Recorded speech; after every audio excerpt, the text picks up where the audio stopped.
Hey y'all, Jay from Jay's Lawn Service here. Today I want to show y'all my lawn care setup for 2021. This is my 5th full season doing lawn care. I ran a very similar setup last year and it worked out great for me, so we're going to go ahead and roll with it again to start out this year. Right now I'm still working by myself, so this setup is for a solo operator. When my son comes with me on the weekends or when he comes with me in the summer, we throw the second backpack blower in the back of the truck, and then this becomes a lawn care setup for a 2-man operation. I run a 52-inch Scag V-Ride 2 with the FX 730V Kawasaki engine. You can get it with the Kohler or Kawasaki engine. This is the 23.5 horsepower Kawasaki. For the push mower, we have the Toro commercial 21-inch with the FJ 180V 179cc engine. As you can see, I run exclusively Stihl for my backpack blowers, stick equipment, hedge trimmers, and chainsaw. I love my Stihls. Stihls make great commercial equipment, very tough and dependable. I'm not affiliated with or paid anything by Stihl. I just love their products and would recommend them to anyone, whether they're just starting out or if they were an experienced professional. One major factor to consider when choosing what brand of equipment to buy is, what do your local dealers carry? It's much easier to get your equipment serviced by someone local versus someone on the other side of town. Echo, Husqvarna, and Red Max are also great brands to consider if your local dealer doesn't carry Stihl. We have 2 Stihl FS 111 RX string trimmers. This one here is brand new. I just keep it ready for backup in case Old Faithful goes down. I do almost all my edging with the string trimmer. The only time I use an edger with the metal blade is on a new property where I may need to establish a new edge, or on my commercial properties where I'm edging a really long distance. I've been using the combi system with the edger attachment, but this year I'm going to go ahead and use the machine made strictly for edging. This is the Stihl FC91 edger. I plan to put it through a lot of work this year. I originally had the Darwin's grip on the string trimmer. It seemed like it would work out great when I first put it on there, but it didn't take me long to realize that I didn't like it. I kept it on there for about 3 weeks before I took it off. I've heard that it works well on the edger, so we'll see how that works out. This is the KM130R combi system I mentioned earlier with the attachments I've been using. Last year I went ahead and updated to the Stihl HS82T hedge trimmer. The combi hedge trimmer attachment with the articulating head worked great, but sometimes you want to have the blades closer to your body when you're trying to shape smaller hedges and shrubs.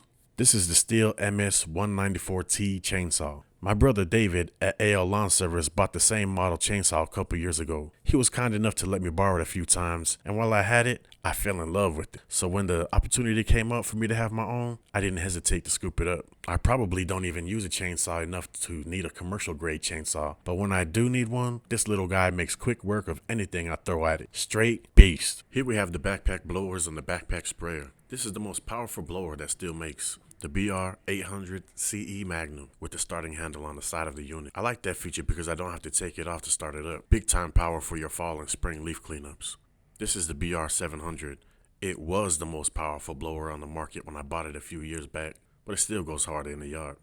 Then we have the SG20 backpack sprayer that I fill with a non-selective post-emergent herbicide. I use this in a pre-emergent granular application to maintain my commercial flower beds. The lawn guys I follow on YouTube are switching over to battery-powered equipment, and I can see why. For example, these gas-powered hedge trimmers can get pretty heavy and cause fatigue after using them for a while. Those battery-powered trimmers are much lighter, therefore easier on your body. If you are just getting started and you are undecided between gas and battery-powered equipment, check out the battery-powered stuff and see if it's a good fit for your business. I'll be sticking with gas for the foreseeable future, but I'm not going to totally rule it out. This is a 6x10 single axle trailer.